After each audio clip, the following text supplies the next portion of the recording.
فعلى العموم هو هذه هي القائمه، ما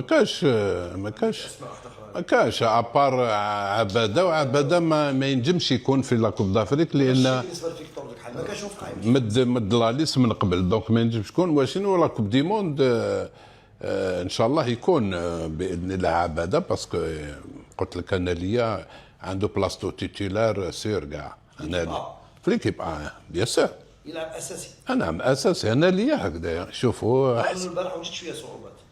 لا دار كروم ماتش البارح، دار مقابله كبيره، ستون ايكيب اللي تلعب تكنيك وهكذاك، وكان شاك فوا هو اللي انترفيني، شاك فوا اللي يخرج، كلش تشوفوا غير هو. هذيك ليكيب تكنيك انا كنت حذرت ما قبل لافي، لو كان عمرنا حنا الوسط ما نخليهمش يخدموا، ايكيب اللي تعب تبني تخلي لها الوسط خلاص كلاتك وهكذاك، وكان في المستوى. دونك ان شاء الله نشوفوه في لاكوب دي موند.